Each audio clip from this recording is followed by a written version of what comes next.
Harka akka jirtu kabajamtoota aadaa Keenyaa TV5 irraa oduun sa'aatii kana isinitti himnaa oduu wajjin ana Abboo Maqaasooti hamma xumuraatti nu faana ta'aa isiniin jenna. Ministeerri Muummee Itoophiyaa Abiy Ahmed marii biyyaalessaa hunda hammate akka milkaa'uuf adeemsa isaa haala fudhatama qabuun gaggeeffamuu qaba jedhaniiti jiru. Muummeen ministeeraa barreeffama jimaata ganama karaa miidiyaa hawaasaa isaaniitiin qoodaniin adeemsicha fudhatama kan argatu ammoo yoo hundi keenya komishinii marii kana adeemsa olaantummaatiin hoogganuu karaa adda addaatiin deeggarsaa fi onnachiiftuu gooneef qofaas jedhaniiti jiru. Itti dabaluudhaanis dhimma kana kallattii faallaa dhaabbatanii ilaaluun ammoo gochaa seenaadhaan nama gaafachiisus jedhaniiti jiru. Qaamni hundumtuu marii abbummaatiin adeemsa marichaatiif kan ga'ee isaa gumaachuun hirmaannaa isaa mirkaneessu malee affeerraa kan biraa ammoo affeeramaa gochuun ilaaluun itti gaafatamummaa seenaa jalaas bilisa naman taasisu jedhaniiti jiru. Dhaabbileen siyaasaa mormituu akka maricha irratti hirmaatan qofa osoo hin taane akka abbaa adeemsichaatti milkaa'inaaf adeemsichaatiif waan barbaachisu hunda akka taasisanis kabajaan gaafadha jedhaniiti jiru. Haa ta'uutii malee dhaabbileen siyaasaa jajjaboon kanneen akka adda bilisa baasaa Ogaaden, Koongireesii Federaalaa Oromoo fi kanneen sababoota adda addaa yeroodhaan marii biyyaalessaa Itoophiyaan adeemsisuuf jirtu irratti akka hin hirmaannes himuun isaanii ni yaadatama. Jarmiyaan mirga dhala namaatiif falmu Human Rights Watch Koree yakkoota waraanaa Tigraay keessatti dhala namaa irratti raawwate qulqulleessuuf dhaabbatee maallaqaan akka deeggaru dhaabbanni olaantummaa kanaan hoogganu dhaabbata mootummoota gamtoomanii beeksiseeti jira. Borumashii akka taanutti qindeesseera.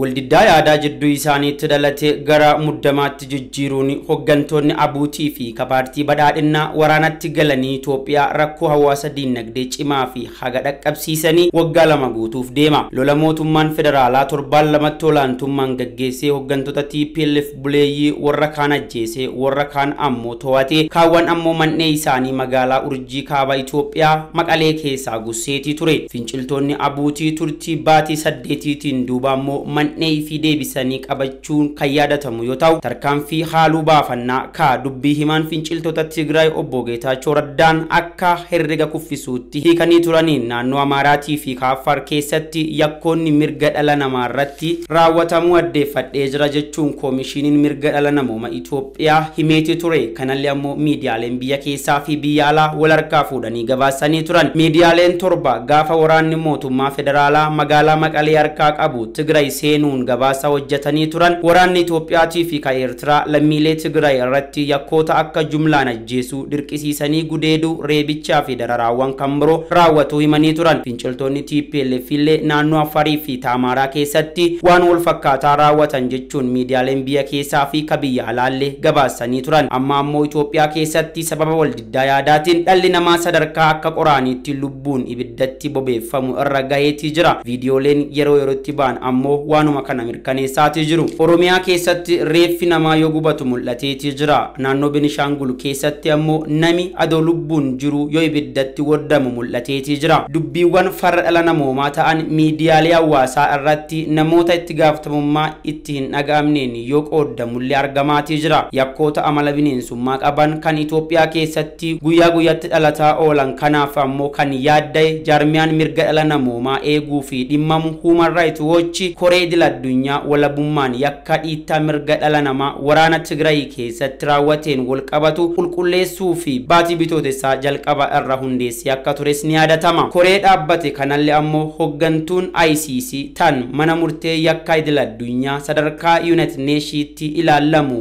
dursaa turte haati allangaa Faatuu Binsoodaanii akka hoogganamu Human Rights Watch hajaja kenneetii ture. Itoophiyaan Koreen kuni akka beeseen hin deeggaramne United Nations barreeffamaan gaafateetii ture. Gaaffii Itoophiyaa tana ammoo United Nations kuffisee jira jechuun Agence France Presse balballoomseetii jira. Miidiyaaleen kanneen akka Reuters fi BBC faata ammoo wal harkaa fuudhaa odeessaatii jiru. Yaa'ii waliigalaa United Nations kamisa Koree baajataan gaggeeffame irratti ammoo murteen kun darbuu Reuters gabaaseetii jira. Komishiniin qorattoota mirga dhala namaa idil addunyaa Itoophiyaa fi ICHRE jedhamu muddee darbe keessa yaa'ii mana maree mirgoota namoomaa United Nations gaggeesse irratti hundeesse dhiyeessee ture. Mootummaan Itoophiyaa qaama walabaa idil addunyaa dhiittaa mirga dhala namoomaa biyyattii qorachuu fi hundaa'e kana ammoo miira gaariin kan hin simanne yoo ta'u, haadha seeraa duraanii mana murtee yakkaa idil addunyaa kataate Faatuu Bensuudaanii kan durfamu komishiiniin miseensota sadirraa ijaarame kun eega bara 2020tiin as waraanni Itoophiyaa keessatti dhalatee yakkoota waraanaatii fi dhiittaa mirgoota namoomaa raawwate qorachuu fi aangoo waggaa tokko akka qabullee United Nation ajaja kenneeti jira. Walgayii koree baajata United Nation kamisa kaleessaa bitootessa 31 bara 2022 gaggeeffame irratti Itoophiyaan barreeffamni maallaqa koree qorattoota kanaatii fi ramadamu akka dhaabbatuuf qopheessiti akka darbuu fi dhiyeeffattee turte sagalee ga'aa argatee adoo hin milkaa'in hafe jechuun Agence France Presse dubbisiiseeti jira. Bakka miseensonni dhaabbata biyyoota gamtoomanii 193 argamanitti yaada Itoophiyaan dhiyeessite irratti sagalee kennameen namoonni 27 yaada Itoophiyaan kennitu kana kadeeggaran yoo ta'u, namoonni 66 ammoo mormanii warri 39 ammoo sagalee isaanii adoo hin kennin hafanii jiru. Haala kanaan koreen baajata United Nation kun komishinii walabaa kadhiittaa mirga dhala namoomaa Itoophiyaa keessatti raawwate qoratuu fi maallaqi akka ramadamuu fi deeggarsa guutuu kenneefii jira. Dubbi himaan barreessaa olaanaa ka dhaabbata biyyoota gamtoomanii Staffan Dujarric ammoo komishiniin jechuunillee IHCR'n jaarmiyaa kanaani bu'uureffamee mana maree mirgoota namoomaan hundaa'e kun maallaqaan akka deeggaramu kan dirqisiisu ta'uu isaallee dubbatan. Mootummaan Itoophiyaa deeggarsi lammiilee naannoo Tigraayitti rakkoo keessa jiran bira akka dhaqqabuu fi baatii bitootessa dabaree gaafa guyyaa 24 bara 2022 tarkaanfiin dhukaasa dhaabuu ariitiin hojiirra akka oolu labseetii ture. Humnootiin Tigraayis tarkaanfii mootummaan federaalaa kennan kana hordofuuni dhukaasa dhaabuu isaanii ifatti himanii jiru. Tarkaanfiin qaamolee lamaanii kun ammoo waraana waggaa lamaatii fi deemu kanaaf furmaata fida jedhamee abdatamee ture. Haa ta'uutii garuu qaamoleen lamaanuu jechuunillee kan mootummaa federaalaatii fi warri finciltoota TPLF illee wal komatu irratti argamu. Mootummaan federaalaa akka gargaarsi hin seenneef rakkoo cimaa akka ta'e finciltoota TPLF ta'uu kan himatu yoo ta'u, TPLF ammoo haga ammaatti deeggarsi namoomaa gara Tigraay akka hin seenin jiru dubbatu. Haa ta'uutii garuu miidiyaan Afrikaa Kibbaa News 24 konkolaataawwan deeggarsa namoomaa fe'an 43 karaa daandii abaalaatiin gara Tigraay seenaa jiru jechuun gabaaseeti jira. Itoophiyaan yaa'ii mana marii paarlaamaa biyyoota Afrikaa, Kaaribiyaanii fi Paasifiikii 60ffaa hirmaachaa jiraachuun gabaafameeti jira. Itoophiyaan yaa'ii mana marii paarlaamaa biyyoota Afrikaa, Kaaribiyaanii fi Paasifiikii 60ffaa Faransaayitti geggeeffamu irratti hirmaachaa jiraachuun ibsameeti jira. Jilli olaanaan yaa'ii mana marii bakka bu'oota uummataa obbo Taaggasaa Caafoon durfamu yaa'icha irrattis hirmaachuu irratti argama. Dhaabbatichi yaa'ii geggeessaati kan jiru dhimmoota nageenyaa irratti bu'aawwan waliigalaam koreewwan garaagaraatiin adeemsifamee argamu irratti ta'uunis eerameeti jira. Haalli dhiibbaa weerara vaayirasii koronaa ittisuun danda'amu irrattis mari'achuunis kaafameeti jira. Itoophiyaan dhaabbaticha guddisuuf siyaasa taasisuu fi loogii irraa bilisa taasisuuf gahee ishee kan baattu ta'uu ammoo obbo Taaggasaan eeraniiti jiru. Lammiileen mana hidhaa Jiddaa fi naannoo ishee turan har'aa ganamarraa kaasee gara biyyaatti galuus itti fufaniitti jiru. Lammiileen Itoophiyaa mana hidhaa fi buufata turtii Jiddaa fi naannoo ishee jiran biyyatti deebaati kan jiran yogguu ta'u, ganama kanas lammiileen 393 gara biyyaatti deebaniitti jiru. Lammiileen 102 Saudi Arabiyaa irraa gara biyyaatti deebisuuf karoorfame keessaa lammiileen 8,000 kan ta'an mana hidhaa buufata Jiddaa fi naannoo ishee keessatti kan argamanidha. Har'a balalliin afur taasifameen mana hidhaa Jiddaa irraati ammoo lammiileen 1,000 Saudi Arabiyaa irraati lammiileen 438 gara biyyaatti deebi'uunis gabaafameeti jira. Hojii lammiilee mana hidhaa Saudi Arabiyaa haala rakkisaa keessa turan gara biyyaatti deebisuuf hojjetamaa jiru kun guyyaa tokkotti Riyaad irraati lammiilee 936 galchuun kan danda'ame yogguu ta'u, har'a ganamas lammiilee 394 gara biyyaatti galuunis gabaafameeti jira. Ministeerri fayyaa COVID-19 ittisuudhaaf to'achuudhaaf akkasumas qajeelfama fayyaa fooyyee irratti miidiyaadhaaf ibsa kenneeti jira. Ministeera fayyaa Dr. Liyaa Taaddasaam haala tatamsa'iinsa vaayirasichaa kanaan dura xiqqaachaa waan jiruuf talaallii bilisaam kennamaas waan jiruuf qajeelfamoota fooyyees akka barbaachisu himaniiti jiru. Ta'us dhaabbilee mootummaa fi miti mootummaa hojjettoota isaanii talaalchisuun akka fudhatanis gochuu irratti gahee isaanii akka ba'anis ergaa dabarsaniiti jiru. Kabajamtoota daawwattoota keenya oduun keenya ammas akkuma tufuutti jira dabareen kan oduu ispoortii daawwannu irra geenyetti jira Daraartuu Garbaa istiidiyoo jirti turtii gaarii.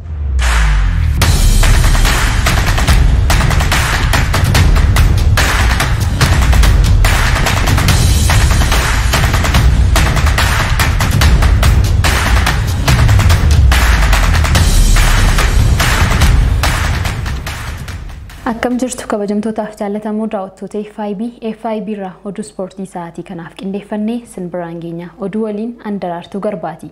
Sadarkaa garee biyyaalessaa biyyoota addunyaa FIFAan baatii kana baaseen gareen biyyaalessaa Itoophiyaa sadarkaa 2 gadi bu'eera. Baatiiwwan hedduuf addunyaarraa sadarkaa tokkoffaarra kan turte Beeljiyeem Biraaziiliin caalamuun sadarkaa 2ffaatti gadi kan buute yoo ta'u Faransaay ammoo sadarkaa 3ffaatti gadi buutee jirti. Afriikaarraa ammoo Senegaal 20ffaa, Morookoon 24ffaa, Naayijeeriyaan sadarkaa 30ffaa qabataniiru. Gareen kubbaa miilaa biyyaalessaa Itoophiyaa sadarkaa 138ffaarraa gara 140tti gadi bu'ee jira. Dorgommii mo'atanii darbuu vooliivooliin kilaboota Itoophiyaatiin kilabiin Yuunivarsiitii Madda Walaabuu mo'atee jira. Dorgommii kilaboota 4 hirmaachiseen Yuunivarsiitii Madda Walaabuu qabxii 11 shaampiyoonii ta'eera.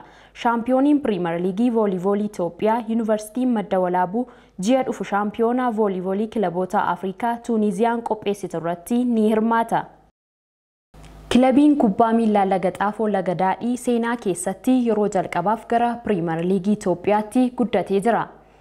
Tapha xumuraa liigii olaanoon Lagaxaafoo Lagadaadhiin goolii 4-0 Sandaafaa bakkee injifachuun gara Piriimeer Liigii Itoophiyaa bara 2015tti guddachuu isaa mirkaneeffateera. Erga bara 2009 asiitii liigii olaanaan dorgomaa kan ture Lagaxaafoo Lagadaadhiin bara kana ramaddii baa keessatti hirmaachaa turuun marsaa lammaffaa magaalaa Baatuu tureen morkataa isaanii Buraayyuu fi Buna Beentii Maajii caaluun gara dursummaatti dhufe. Torbee darbee qixa ba'anii turanis tapha har'aan darbii Oromiyaan Sandaafaa bakkee waliin taphachuun goolii 4-0 Lagaxaafoo Lagadaadhiin injifachuun qabxii 36 tokkoffaa ta'ee xumuruun Piriimeer Liigii Itoophiyaatti dabalamuu isaa mirkaneeffateera. Kantiibaan magaalaa Lagaxaafoo Lagadaadhii obbo Baarisoo Tamasgeen kilabichi akka Piriimeer Liigiitti guddatuuf bara kana hordoffii olaanoon taasifamuu dubbataniiru. Shaampiyoonaan Ramaddiibaa Lagaxaafoo Lagadaadhiin bara dhufu kilaboota Oromiyaa bakka bu'an keessaa tokko ta'uun Piriimeer Liigii Itoophiyaa ni hirmaataa jedhani.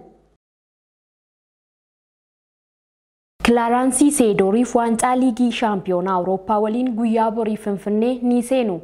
Taphataan sarara gidduu garee kubbaa miilaa biyyaalessaa Neezerlaand duraanii Kilaaransi Seedooriif waancaa shaampiyoonaa Awurooppaa waliin bor Finfinnee ni seenu jedhameera. Waancaa liigii shaampiyoonaa Awurooppaa kan bor hoteela Shaaraatan Addisiitti sa'aatii 7 eegalee daawwattootaan ni daawwatamaa jedhame. Kilaaransi Seedooriif guyyaa boruu waancicha waliin hoteelichatti ni argamu jedhame. Seedooriif yeroo taphataa turetti kilaboota Awurooppaa Riyaal Maadrid, AC Miilaanii fi Ajax waliin waancaa abbaa gurra guddaa 4 injifateera.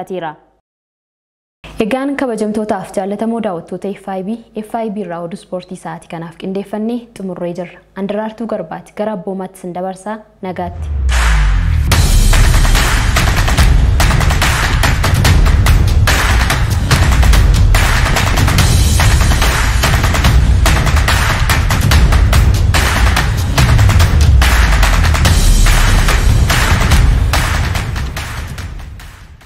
Egaa kabajamtoota daawwattoota keenya TV5 irraa oduun isbiraan gahaa turan xumuramanitti jiru. Qophiileen keenya ammoo fufuu daawwadhaa turtii gaarii.